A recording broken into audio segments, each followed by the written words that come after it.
Hello friends, welcome to यज्ञ investment academy. Good morning. आज की ताज़ा खबर में आपका स्वागत है। बात करेंगे पहले ग्लोबल न्यूज़ से, फिर कुछ इंडिया स्पेसिफिक बजट का काफ़ी सारी चीज़ें आई एम श्योर आप सबने देख ली होंगी। हमारी हाइलाइट्स वगैरह हमने लाइव सेशन भी किया था, वो सब समझ गए, डिटेल में समझा होगा। थोड़ा और नॉलेज सेक्शन रखा है, थोड़ा और चीज़ें, कुछ कुछ चीज़ें जो शायद मिस कर देते हैं हम कैपिटल गेन के सब चीज़ों में, तो वो सब थोड़ा बहुत डिस्कस करेंगे। ठीक है। थर्ड थिंग, डेफिनेटली बहुत सारे रिजल्ट्स आए हैं कल, तो वो थोड़ा एक highlights we will discuss, which are good which are bad, तो वो सब भी हम डिस्कस करेंगे। स्टार्ट करते हैं सबसे पहले ग्लोबल न्यूज़ से। तो इंटरेस्टिंग आज जो है नास्डैक 100 जो कि इंडेक्स है, one of the best performing index in the world, अगर हम लास्ट 10 ईयर्स देखें और इवन आई थिंक 20 ईयर्स देखें, तो वो आज ऑलमोस्ट 3.5% गिरा है। 3.5% इन अ डे। ठीक है, ज़बरदस्त उसमें गिरावट आई। S&P 500 जो वहाँ का मेन है, उसका भी 2% से ज़्यादा गिरा है वो भी। तो आप समझ गए होंगे कि नास्डैक 100 एक टेक ओरिएंटेड इंडेक्स है, उसमें कोई भी फाइनेंशियल स्टॉक नहीं है। ठीक है, तो वो 3.5% गिरा है, तो मतलब टेक में कुछ था। और इशू क्या था, दो रिजल्ट्स आए, टेस्ला का और गूगल का। अल्फ़ाबेट जो कि गूगल की पेरेंट कंपनी है, और वो एक्सपेक्टेशन से लो आए। जो भी एनालिस्ट का या फिर जो भी वहाँ पर एक मार्केट का एक्सपेक्टेशन था, उससे कम आया, और उसकी वजह से बहुत ज़्यादा गिरा। मतलब टेस्ला का स्टॉक तो ऑलमोस्ट 11% गिरा एक दिन में। तो अभी समझ रहे हैं, ये सारी कंपनीज जो हैं मल्टी बिलियन डॉलर की कंपनीज हैं, almost close two trillion dollar है। गूगल तो ट्रिलियन डॉलर से ज़्यादा है, गूगल भी ऑलमोस्ट 5% से ज़्यादा गिरा।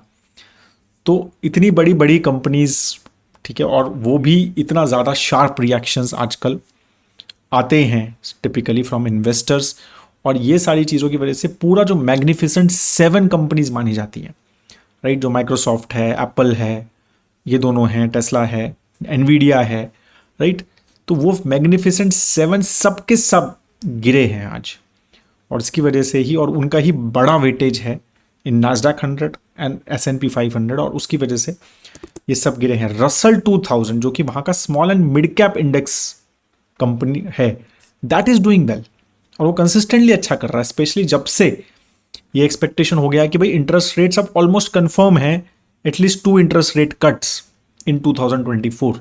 ठीक है, एक्सपेक्टेशन अब है कि भाई वो होगा ही।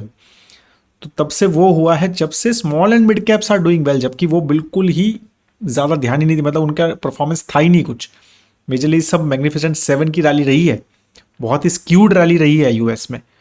ठीक है, तो नाउ वो जो है उसमें एक करेक्शन बहुत बड़ी देखने को मिली है। 2 साल में बोला जा रहा है कि सबसे बड़ी 2022 एंड से में आज जो है हाईएस्ट डिक्लाइन था नास्डैक 100 में इन अ डे।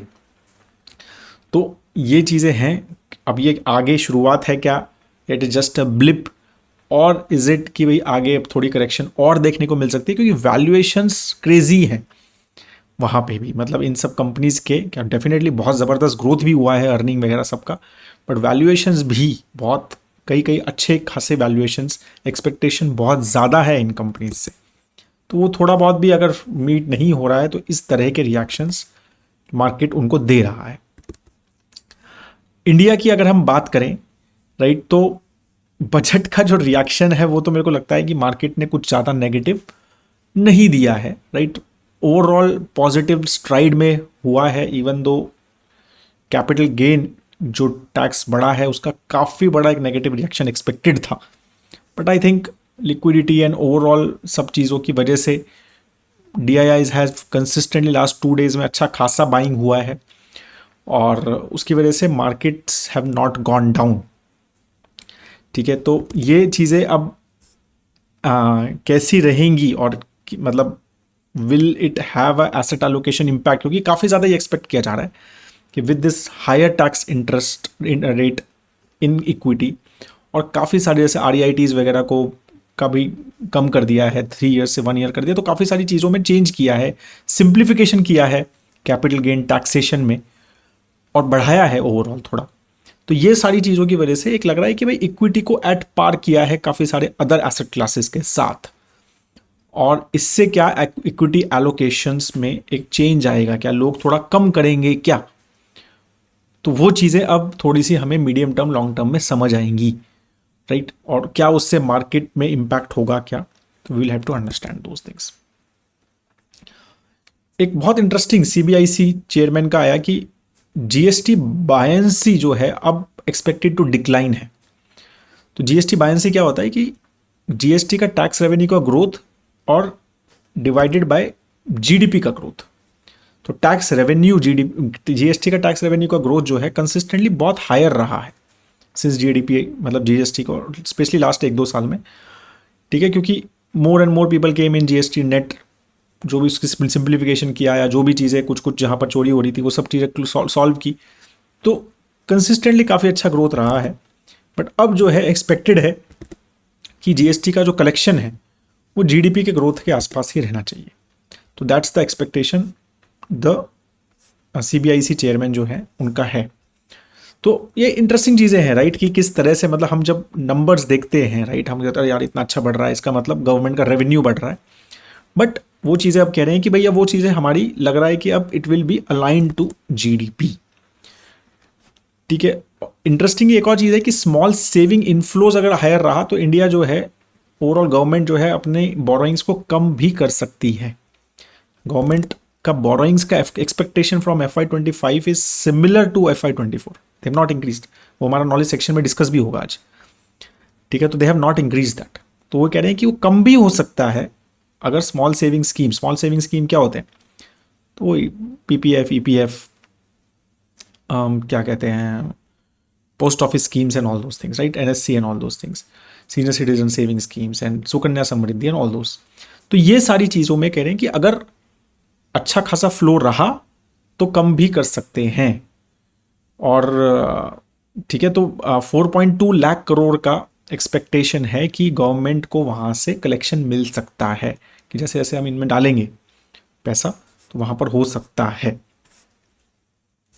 सेबी की एक स्टडी है, I think, I am sure, अगर आप थोड़ा बहुत सोशल मीडिया फॉलो कर रहे हैं तो you must be knowing it by now, but still जिसको नहीं पता है वो बता रहा हूँ कि सेबी ने एक FY23 के बेसिस पे एक स्टडी की और कुछ एक रिसर्च पेपर बेसिकली सबमिट किया, ठीक है। तो उन्होंने लिखा है कि 70% individual investors in equity cash segment incurred losses in FY23।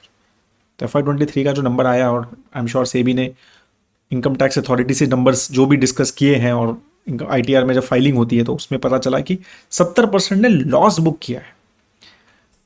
उन्होंने बोला है कि 1 in 3 individuals who trade in equity cash segment trades intraday, 1/3 लोग जो हैं वो इंट्राडे में ट्रेडिंग कर रहे हैं, ठीक है। और यंग इंट्राडे ट्रेडर्स जो कि 30 साल से कम माने जाते हैं, उनका जो शेयर है वो 48% है, 30 साल से कम बच्चों का, ठीक है, 48% का शेयर है इंट्राडे में।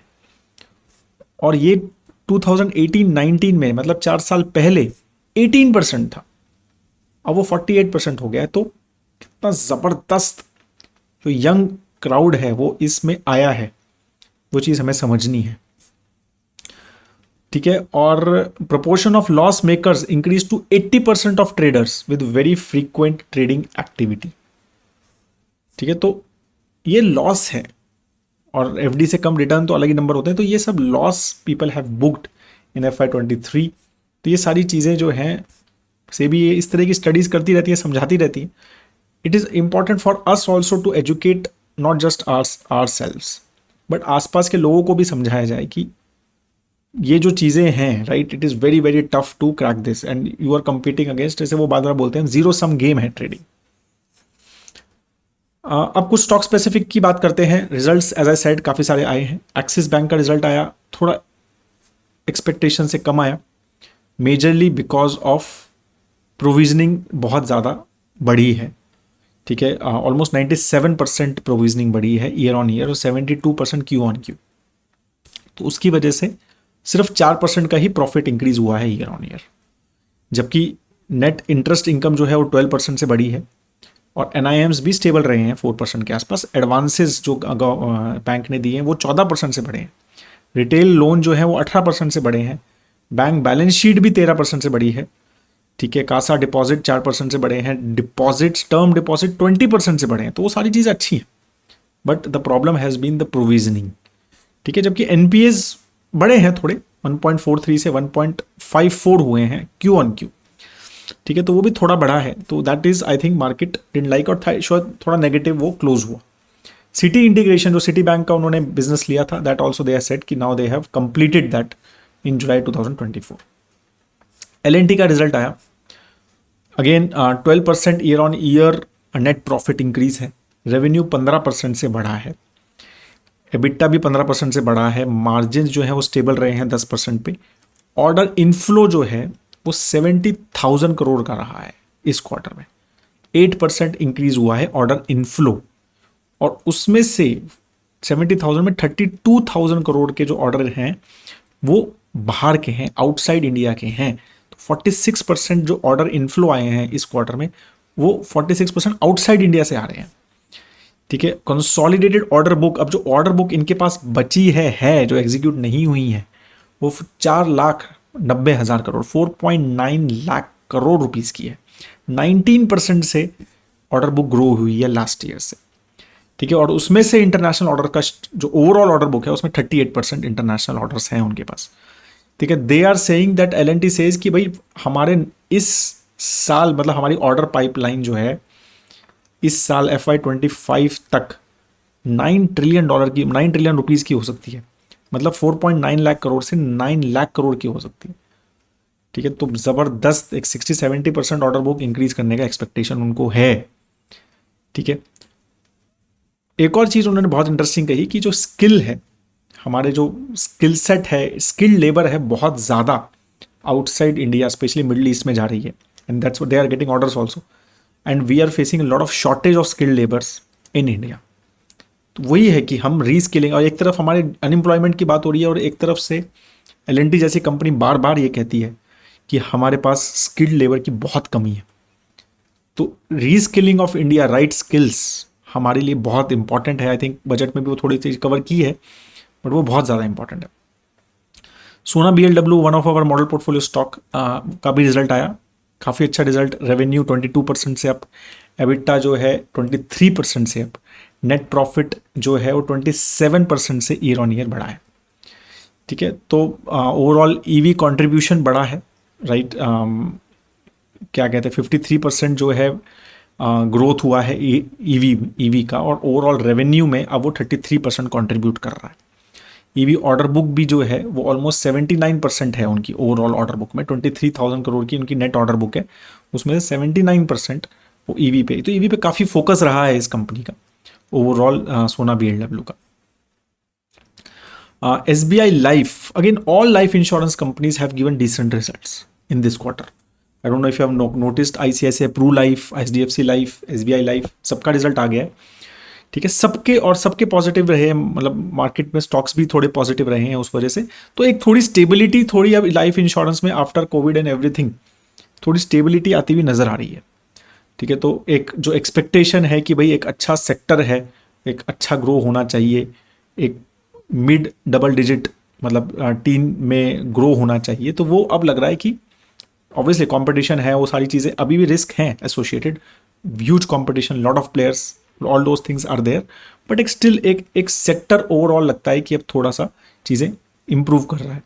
SBI लाइफ का जो प्रॉफिट आया वो 36% का इंप्रूव हुआ है, राइट, और ओवरऑल जो उनका वैल्यू ऑफ न्यू बिजनेस है वो 12% बढ़ा है। सॉल्वेंसी रेशियो थोड़ा सा डिप हुआ है, राइट, तो यूलिप पे ज़्यादा फोकस है ही उनका, 61% ओवरऑल उनका ओवरऑल प्रोडक्ट मिक्स है, 53% था लास्ट ईयर, तो यूलिप पे actually their contribution has increased. ठीक है, तो यू शुड नो कि what they are selling, right. KPIT का रिजल्ट आया, again a very good result, net profit 52% grow हुआ, रेवेन्यू जो है 24% ग्रो हुआ। I think they are still at target of their expectation, उन्होंने गाइडेंस दिया हुआ है टॉप लाइन ग्रोथ का 18 to 20% का, उन्होंने एक्चुअली वो उसको बढ़ाया है, 19 to 20 कर दिया, तो और थोड़ा वो कर दिया, 18 से 22 बोला था लास्ट क्वार्टर में, अब उसको 19 से 22% कर दिया है। ठीक है, तो इन वेरी इंटरेस्टिंग स्टेटमेंट, तो मैं आपको बोलता हूँ कि highest growth will come from Asia for the business. ठीक है, तो उन्होंने कहा है कि भाई हमारी US से थोड़ी ग्रोथ कम हुई है, Europe is doing well, but Asia से दे आर एक्सपेक्टिंग की ग्रोथ अच्छी आएगी. Adding that China is third largest geography with in the continent from a revenue perspective after Japan and India. तो Japan से उनका सबसे ज़्यादा रेवेन्यू आता है इन एशिया, फिर इंडिया से, अब चाइना से. They are expecting higher growth from China. And वो बहुत इंटरेस्टिंग, उन्होंने कहा कि ईवी का भी ओवरऑल ग्रोथ रेट स्लो हो गया है ओवरऑल वर्ल्ड में इलेक्ट्रिक व्हीकल का. तो उसका इम्पैक्ट जो है रहेगा इनके ऊपर, but still they are maintaining the guidance. और दे आर सेइंग कि we are expanding into hybrid and even petrol and all these right vehicles as well, क्योंकि ऑटोमेशन वगैरह के सॉल्यूशंस वो देते हैं. तो ऐसा नहीं सिर्फ ईवी में काम करते हैं. तो वो सारी चीज़ें भी उन्होंने बोली. डेफिनेटली हमारे मॉडल पोर्टफोलियो का स्टॉक है तो थोड़ा ज़्यादा फोकस करते हैं. विल ट्राई कि अगर एक इंटरेस्टिंग वीडियो भी बना पाएँ आपके लिए ऑन दिस.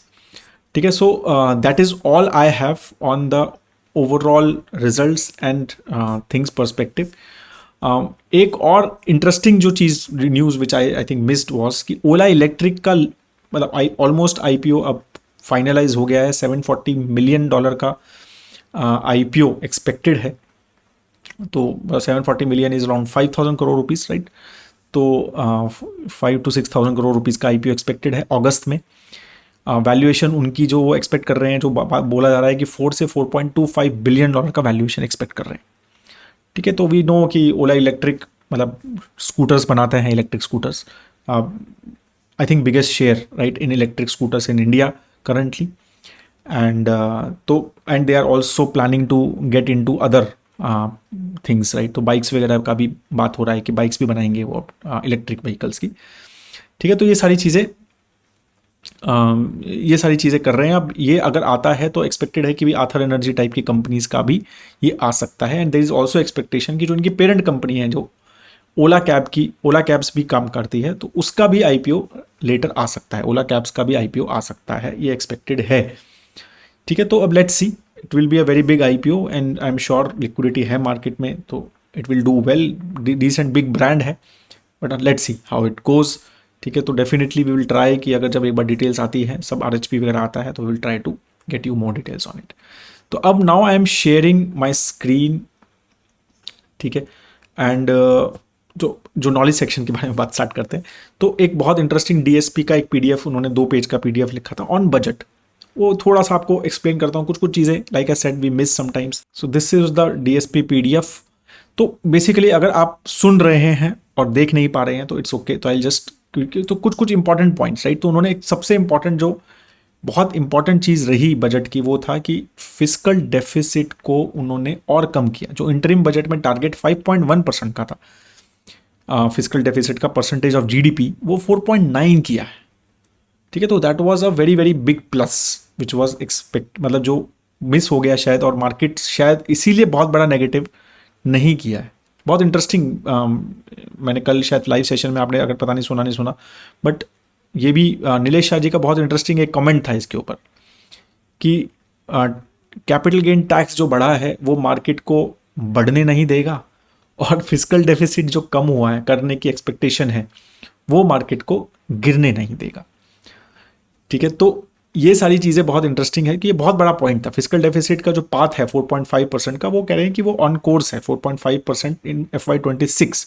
तो नेक्स्ट ईयर 4.5% का टारगेट है, तो वो एक्सपेक्टेड है कि गवर्नमेंट उसको करेगी.